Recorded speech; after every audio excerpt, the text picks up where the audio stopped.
Linda Fried, who is the Dean of the Mailman School of Public Health. And School of Public Health is one of the, if not the leader at Columbia University in taking on global questions, both at a scholarly level, but also at a very, very practical level. And so she is deeply engaged in that enterprise as dean. But her particular field of expertise is also highly relevant to the discussion of this colloquium. So this colloquium is about the problem of the youth bulge. And Linda Fried's expertise, one of the leaders in the world on this issue, is about the elderly bulge.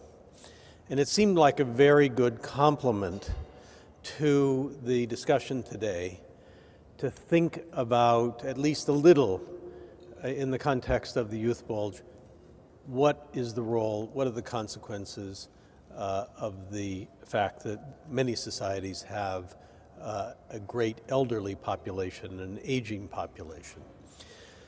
So School of Public Health has 300 faculty. It works in over 100 countries. It is really a powerhouse and something that we're very, very proud of.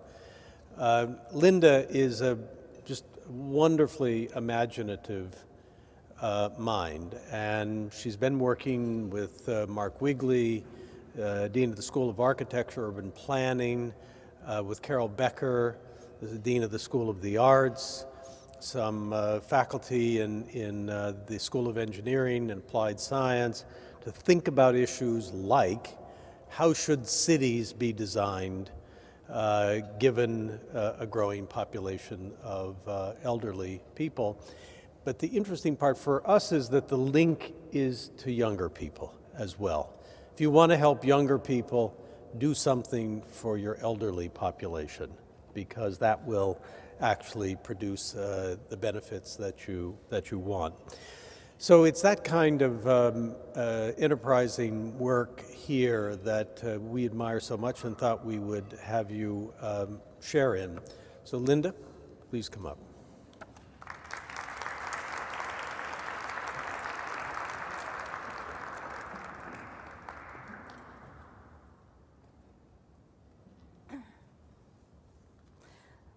Well, good afternoon.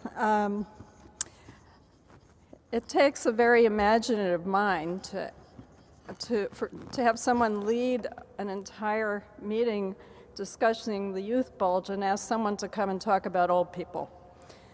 So Lee, thank you. But with my broader cap on than perhaps the discussion of older people, I have to say that the focus of this meeting, I think, is on a preeminent concern for all of us, the youth bulge in developing countries and how to ensure benefiting from the demographic dividend. The opportunity for this will close for most countries by mid-century. Now, I've been asked to talk about the seemingly diversionary and generally perceived to be competitive issue of aging and old people, while you're focusing on youth.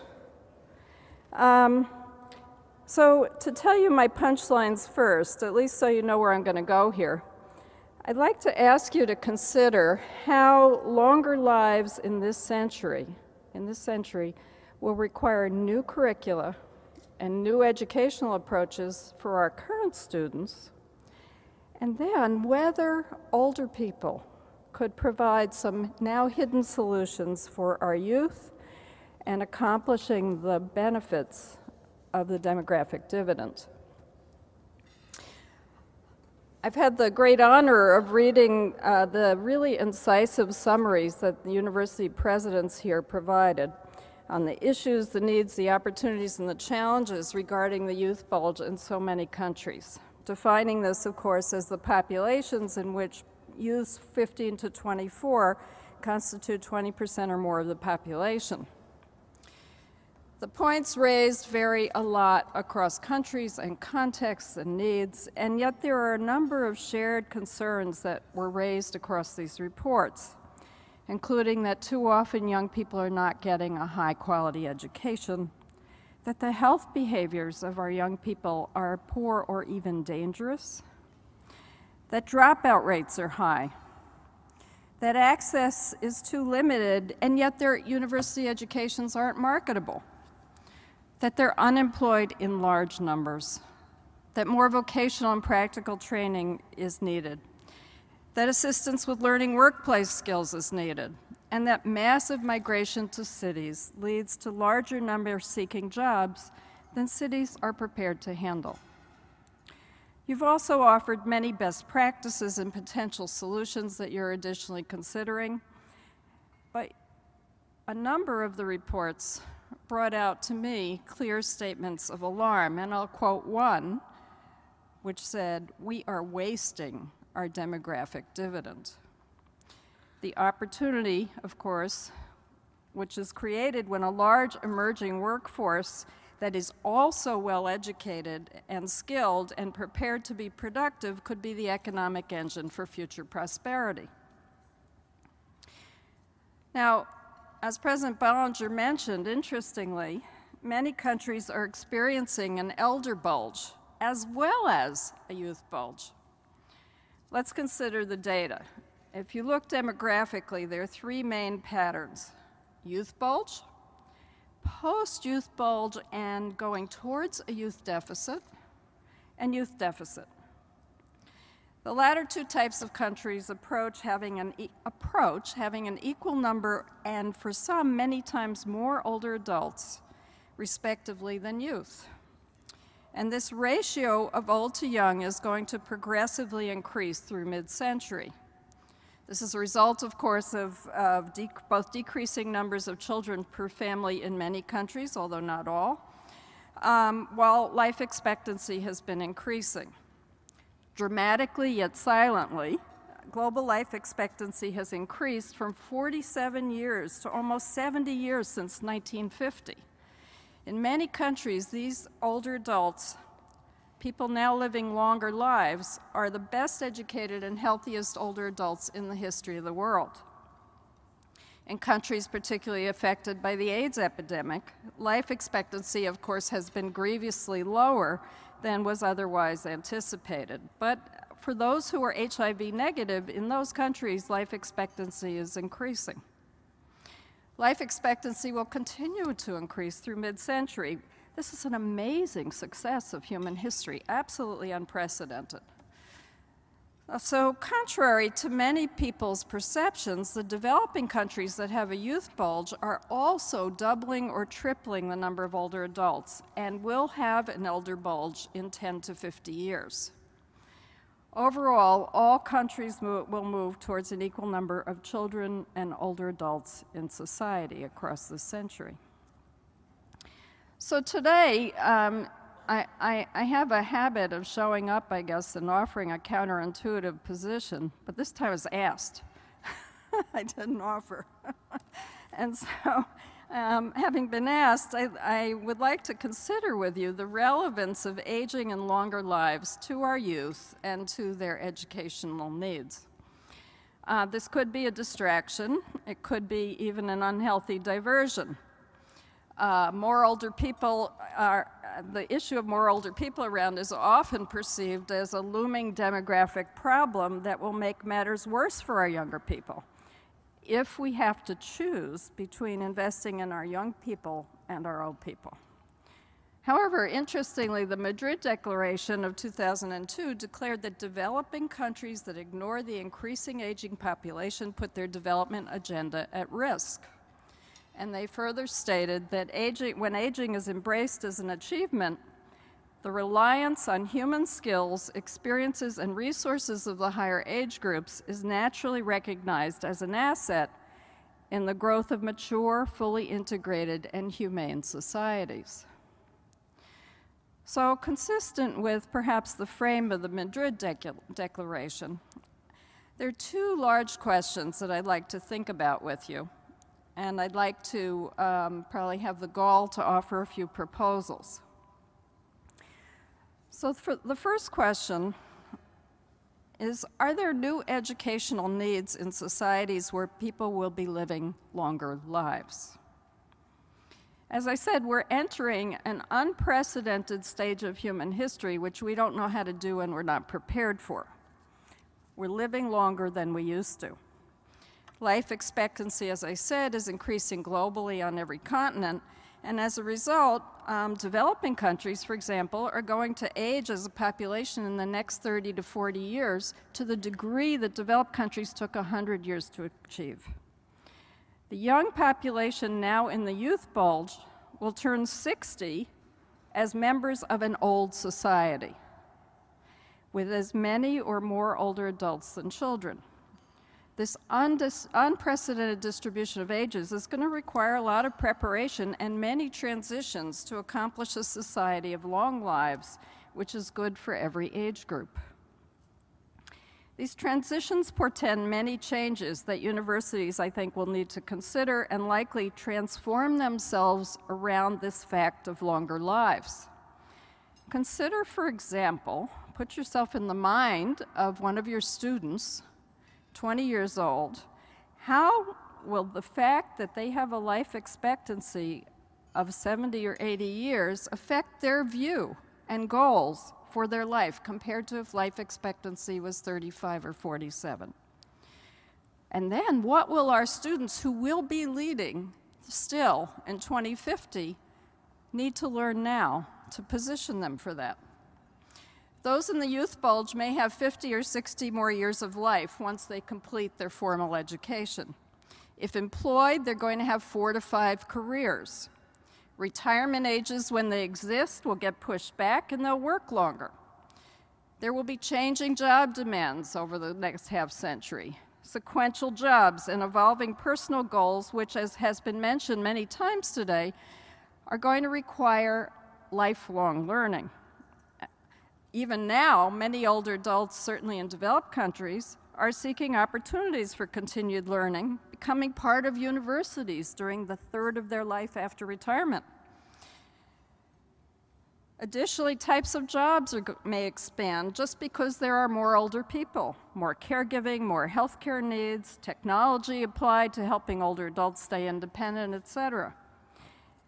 And further, our youths are going to be living in an intergenerational world, and they're going to need skills as to how to work with older people, work in teams across generations. All of this is going to require dramatic changes in curricula and approaches for education, as well as perhaps theories of education. In addition, to put my public health hat on here for a second, the health of today's youth across adulthood, what they're setting the stage for now, will play out through their entire adulthood in terms of their health, their productivity, their ability to work, as well as societies and their healthcare and social protection needs and costs. Universities, I think, need to consider how not to take for granted that youth understand how to protect health. We need curricula that ensure our youth understand the importance of health and how to stay healthy now and for their longer lives. So how will we give them the knowledge and conditions now to support healthier behaviors and to support their raising of healthier children in just a few years? I leave those questions to you and go on to the second question. The second question I would like to propose is probably a little more out in left field. Can an already aging population provide some of the solutions for educating our youth now so that countries get the economic benefit of the demographic dividend? This question suggests, I think, considering whether there is any value in thinking about our two problems, quote unquote, the youth bulge and the elder bulge, together, jointly, and whether some opportunities might become apparent from the joint thinking. So I'm going to tell you one summary and 3 stories, and see if we can put them together. One evaluation of prevention programs for adolescents at risk, which was by Joy Dreyfus, contends that multiple approaches are needed for youth success, particularly taking on the examples of preventing school failure, delinquency, substance abuse, and teen pregnancy. And the conclusions, of course not a surprise to anyone in this room, are that you have to have a mixture of child and family interventions, you have to have a mixture of school-based interventions, and you have to have community-based programs. And they go across every age group of youth development. And the most successful community-based programs combine individual attention to high-risk youth with broad community-wide interventions. Joy Dreyfus particularly pointed out that in many successful programs, high-risk adolescents are attached to a responsible adult who pays attention to the young person's specific needs, and older adults can be those responsible adults. One summary, one story. South Africa conducted an important pension experiment in the early 1990s. Some rural townships received pensions, and outcomes were compared by Esther Duflo and her colleagues to other townships which did not receive them. The results showed that in the households of the grandmothers getting a pension, their granddaughters were taller and weighed more, and the health and nutrition of these girls was better overall. Thus, cash transfers to older women led to a sizable effect on child health. Second story. This one I know a fair amount about personally, and it's the story of Experience Corps. Over 20 years ago, I began and then completed the design of a program with my colleague Mark Friedman to try and see if we could develop a new social institution to harness the social capital of older adults on behalf of children's school success. This program was simultaneously designed by us to be a health promotion program for the older adults participating in this. The program is now in 23 U.S. cities, 20 years later, focusing on ensuring the success by third grade of children in public elementary schools in settings where social capital is too limited to help the kids succeed. The evaluation results for our citywide implementation in Baltimore, Maryland will be reported later this year, but in the meantime, preliminary results are very optimistic, suggesting that placing a critical mass of older people, trained volunteers, in an elementary school, enough, according to the principal, to support the success of all children in each grade, led to children stopping acting out negatively because they had the support of an older adult and they weren't getting left behind, that misbehavior dropped by 30 to 50%, learning readiness improved, and standardized test scores improved, as did the school climate and teacher retention. At the same time, early results for the volunteers show greatly increased satisfaction that they are making a difference in the world, and improvements as well in a variety of metrics of health and function. Now, I'm not suggesting this has universal application, but the impact it's having in the US may suggest some generalizability.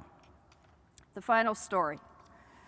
Within the Uganda Rural Development and Training Program in rural Kibale district, they have developed a bottom-up approach to integrated rural development over the past 25 years. Their programs are designed, as Kofi Annan said in 1998, to fix the glaring mismatch of a mass of educated young people who cannot find jobs in the cities and who are unwilling to go back to the rural areas from which they came.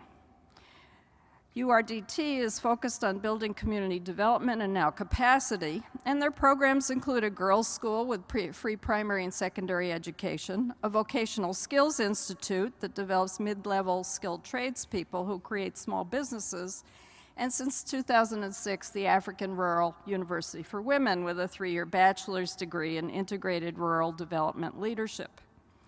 For all of these programs are designed to support retention of young people in this rural region and to create a future integrated with older generations. For our purposes, I'll just mention one story from the Vocational Skills Institute. The teachers of the vocational training are often older adults in the community, master craftspeople, master builders, and farmers. They support local students, but in addition, recently, 200 teenagers from Kampala, 180 miles away, participated in their youth leadership program funded by the government. The students were unemployed or underemployed young men and women who don't have vocational or business skills. This 3-month program taught them very practical skills in making products like pans and baking bread and fixing cars, and in writing business plans and managing businesses so they can be job creators. Many of the teachers were older adults. Most of the students, after completing the program, have not gone back to the city, but are instead returning to the rural villages they originally came from, now that they know how to start their own businesses and use these businesses combined with basic farming to provide enough income. So, in summary, these examples, I think, suggest some real potential and many possible positive consequences for youth of different ages and for older adults and for society in putting old and young together in the right kinds of social institutions. One of the rate-limiting steps in scaling up these kinds of approaches to harnessing the social capital of an aging society by putting both ends of the demographic spectrum together is that it can only happen if those in the middle make it happen. Experiments like the ones I just told you shift assumptions and reveal opportunity. They suggest that the world is leaving a lot of resources on the table, if you will, that we may not be able to afford to ignore. Professor Stiglitz said this morning that the response to the youth bulge has to be an increase in education, but that will require both resources and social capital. Evidence to date indicates that as people get older, they develop attributes that might actually be useful for the problems we've been discussing all day.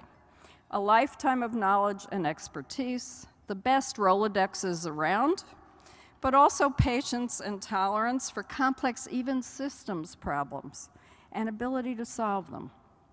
Seasoned with a critical dose of generativity, meaning wanting to make a difference for those younger and wanting to ensure that the world is left better than one found it. We have a tremendous trust fund of older people in this world. They're already raising the orphans of HIV, serving as trustees of culture and values, and work in the full breadth of roles in the world, from farmers to master craftsmen to heads of the UN, the World Economic Forum, and universities. So now, can we find new roles for which they could be trained and deployed to bring social capital to those in the youth bulge? There could be lots of roles. Role models for successful longer lives, vocational or technical training, training the teachers to improve the quality of education, teaching in new roles, mentoring to prevent dropout. I could go on and on. With the right social institutions, this social capital could be deployed to high effect. So, in conclusion, I'd like to posit that older adults are the world's only increasing natural resource, period. The youth bulge will pass. They offer significant untapped social capital. And I would suggest that, consistent with the theme today, that attending to the needs of youth and society's tremendous need for them to step into productive roles requires leveraging every strength and resource. No one resource is sufficient, but all are needed. And I think we can't afford to ignore what older adults could offer, but we have to have new social institutions that could leverage it. Now, it's for this global coalition, Colloquium of University Presidents, to continue the to consider the proposal from Max Price that there should be a global fund for education. But if positively received or separately considered, I would suggest that we also need to think about a global institution for social capital, bringing the social capital of older adults to support our youth globally. Both will be needed to meet the challenges of rapid scale-up of education provision, and older adults could serve both within and across countries, in person, online, in blended models with middle-aged people, bringing combinations of skills, expertise, and desire to bear. Last few points. Our youth bulge now are the older adults 40 years from now. We need to prepare them to be healthy and productive through their longer lives, and it is critical for them, but it's also critical for society. We also need to get ready to educate adults throughout the life course. The approaches that I've mentioned today, I think, could help prepare all countries to become the aging societies we all will be within the next 50 years, laying the basis for the social institutions that will be needed when these same youth are older adults in 2050. As I said, to accomplish this vision of a joint future for young and old will require buy-in, leadership, and action by those of us in between. A successful and resilient society is one that is respectful of and benefits from the contributions of people of different ages, that thrives due to transfers between generations and cohesion across generations, and lifts up those in need. The Secretary General said last night that youth is a time for idealism and that idealism is a state of mind. One aspect I have learned of getting older is, I think, a reemergence of that state of mind, but with many new layers of perspectives about how to make it happen. Older adults, in my experience, generally want to make a difference. Creating new social institutions that harness this untapped social capital of older adults into impactful solutions for the needs of the youth bulge could be one of many approaches needed to leverage the demographic dividend and to strengthen simultaneously societal resilience and success for the long haul. Now, I'll leave you with referring to the title I concocted for this talk, which was a bit of a stretch, but it's a quote from Bob Dylan's song, Forever Young, which has two phrases that germane perhaps to our discussion. He said, "May you always do for others and let others do for you. May your hands always be busy. May your feet always be swift. May you have a strong foundation when the winds of changes shift. May you stay forever young." Our colleagues from Mexico said in their report that we are wasting our demographic dividend. That could be considered a societal state of emergency. In the face of statements like that, I think we cannot afford to leave any social capital on the table. Have to, if I can mix metaphors, bring all hands on deck and create the potential to do that so we can sail in the right direction and reach shore successfully. Thank you. Can you take some questions?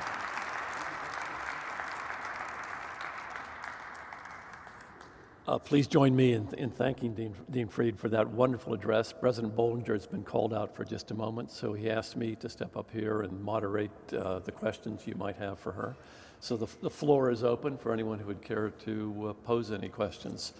I think the message we draw from this is about the idea of a win-win society where the youth and the elderly have to work together, and if they fail to do so, both will suffer. And I think that's a very important message for us here when we're focused on the youth bulge. So I'd welcome any questions that might be posed. While I'm up, please.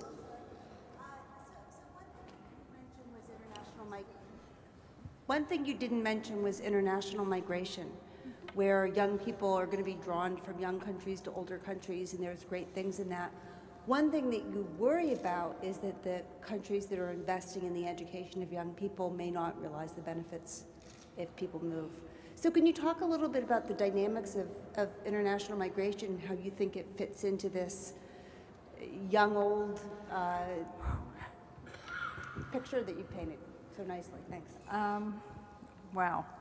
Well, I think there was very serious discussion in the president's session this morning on the very serious implications of the brain drain, and it's probably beyond my expertise to understand how to approach that.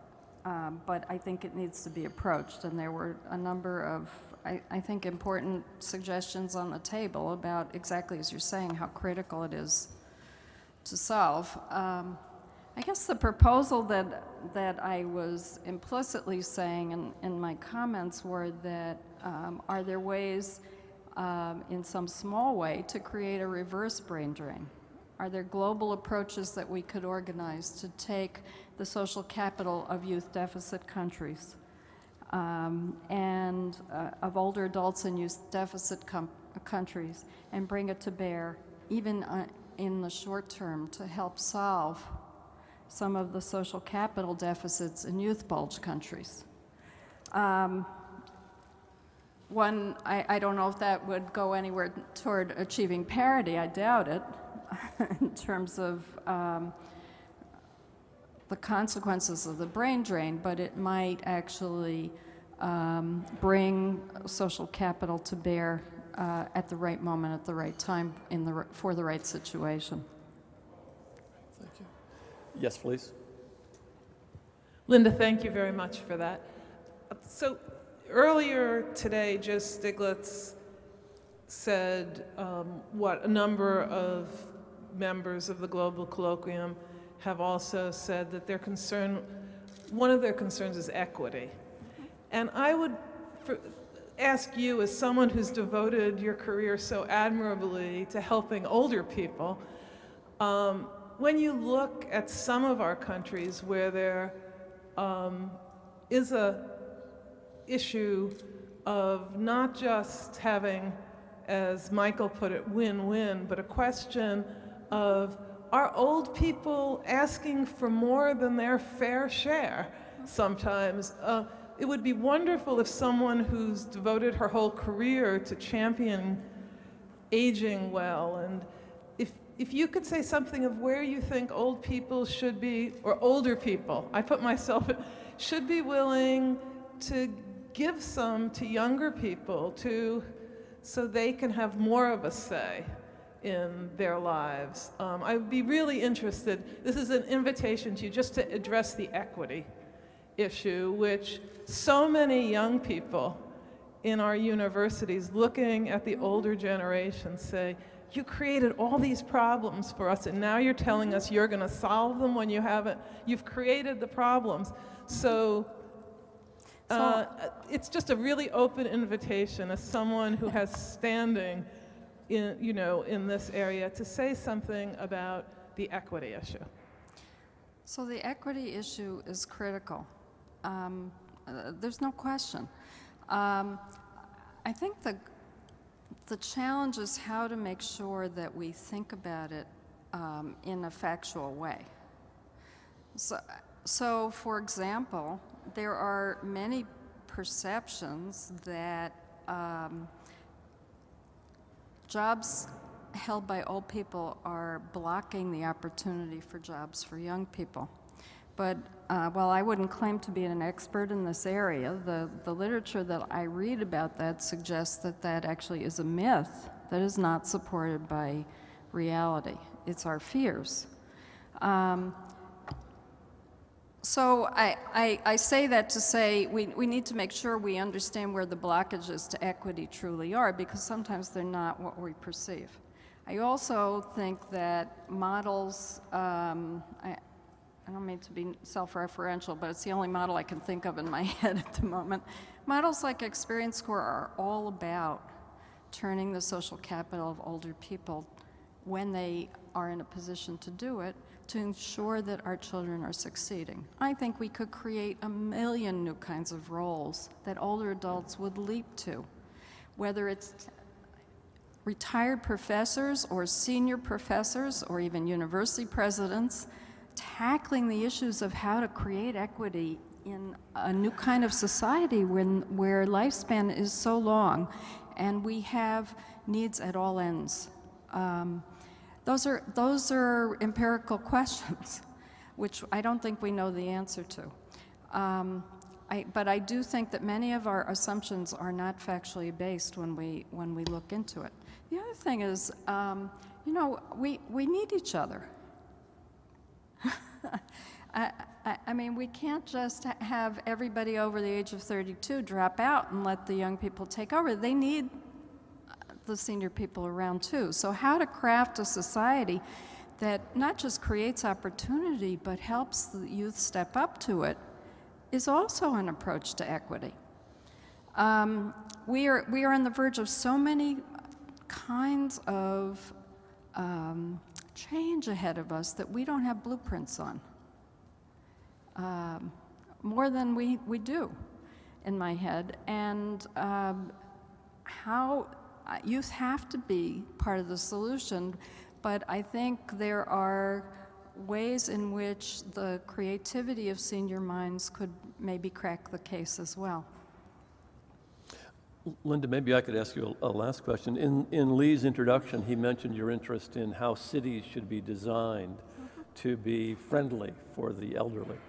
I think it's an interesting question in the sense that if I look at American, let's say in the broader sense, architecture and urban planning, so much of it in the post-war period seemed designed for the newly middle-aged families in suburbs and not so friendly to either the youth or the elderly. So my question is to you, is there a solution that might also combine the interest of the elderly and the young in rethinking what spaces are best geared toward experiencing the fullest livelihoods that they can? So I'll make a comment and then I'll maybe invite my fellow deans who have been thinking about this with me to add to that if you would like. But interestingly, thinking about how to design environments to keep people active, healthy, engaged, if you take the needs of older people, it turns out that I think if you designed a city to support the needs of older people and of children together, you'd have a city that worked even better for everybody, even better. And I can make the same statement about health systems, actually. If you designed it for old people, you'd end up with a health system that actually created health for everybody, cost effectively.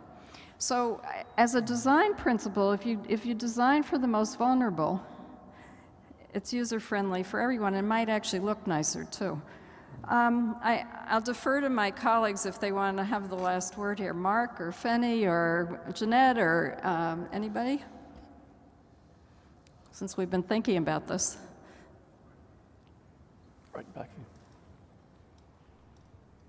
No, just to agree with Linda and confirm the point of your question, I think the American city, both in its hyperdense form and in what is arguably America's worst export, the suburbs, is enormously age segregated. It's arguably the most age segregated urbanism in the world. But the good news is America and probably Western Europe will play almost no role in the future of the city. So the fact that America is an appalling example in this moment really doesn't matter, because America is not facing the demographic tsunami that will lead to the invention of these new societies and new cities. So there will be a moment where America will learn lessons from the Middle East, from Africa, from South Asia, South America, and so on, and will then rebuild itself. Because of surely these other parts of the world have the same experimental and even utopian position that America once held, and almost certainly have the economic position that America once held. So I think, firstly, your diagnosis is correct. The patient is not in very good shape, but actually that particular patient is not that important.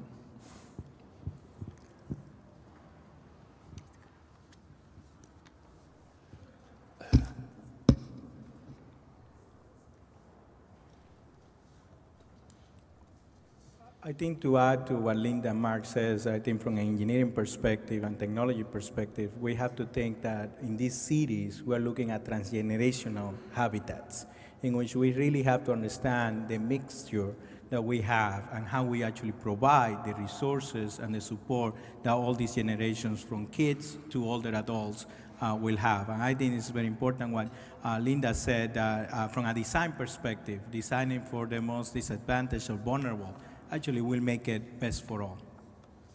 Thank you very much for those remarks, and please join me in thanking Dean Freed for those inspirational remarks of yours. Thank you.